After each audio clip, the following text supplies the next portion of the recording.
નમસ્કાર, હું રાજ. આપ જોઈ રહ્યા છો સ્પાર્ક ટુડે ન્યૂઝ. અંકલેશ્વર તાલુકાના દઢાલ ગામમાં આવેલા પ્રાચીન મહાદેવ મંદિરને લઈને સર્જાયેલો વિવાદ આખરે શમી ગયો છે. ગૌરી વ્રતના પવિત્ર પ્રારંભના દિવસે મંદિર પર તાળું મારવામાં આવતા ગામમાં ભારે ચકચાર મચી હતી. ગૌરી વ્રત નિમિત્તે મોટી સંખ્યામાં દીકરીઓ અને ગ્રામજનો ભગવાન મહાદેવની પૂજા અર્ચના માટે મંદિરે પહોંચ્યા હતા, પરંતુ મંદિર બંધ જોવા મળતા ભક્તોમાં ભારે રોષ ફેલાયો હતો. મંદિરને તાળું મારનાર વ્યક્તિએ મંદિર પોતાની માલિકીની તેમજ ટ્રસ્ટની જમીન પર આવેલું હોવાનું કારણ આગળ ધરી મંદિર બંધ રાખ્યું હોવાનું સામે આવ્યું હતું. ઘટનાની જાણ થતાં જ ગામના આગેવાનોએ સંબંધિત વ્યક્તિનો સંપર્ક કરવાનો પ્રયાસ કર્યો હતો, પરંતુ તેઓ સ્થળ પર હાજર નહોતા.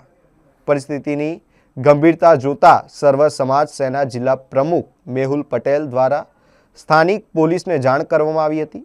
જાણ થતાં જ પોલીસ કાફલો તાત્કાલિક મંદિર પરિસરમાં પહોંચ્યો હતો. પોલીસની હાજરીમાં ગામના સરપંચ, ગ્રામ પંચાયતના સભ્યો, ગામના આગેવાનો, વિવિધ હિન્દુ સંગઠનોના પ્રતિનિધિઓ તેમજ ગ્રામજનો વચ્ચે ચર્ચા કરવામાં આવી હતી. લાંબી ચર્ચા અને વિચારણા બાદ સર્વસંમતિથી મંદિરનું તાળું તોડી ભક્તો માટે મંદિર ખુલ્લું મૂકવાનો નિર્ણય લેવામાં આવ્યો હતો. મંદિર ખુલતા જ ગૌરી વ્રત કરી રહેલી દીકરીઓએ ભગવાન મહાદેવના દર્શન કરી પૂજા અર્ચના કરી હતી અને ધાર્મિક વિધિઓ સંપન્ન કરી હતી. સ્થાનિક આગેવાનોનું કહેવું છે કે ધર્મસ્થળો લોકોની આસ્થા અને શ્રદ્ધાનું કેન્દ્ર હોય છે.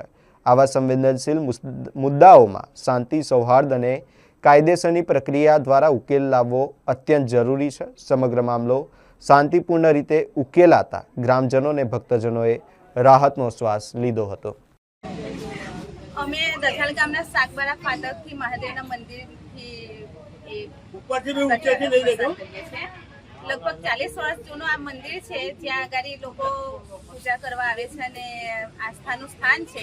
વારંવાર રજૂઆત કરવા છતાં એ લોકો તારું લગાવીને જતા રહે છે, તો લોકો પૂજા કરવા જાય ક્યાં?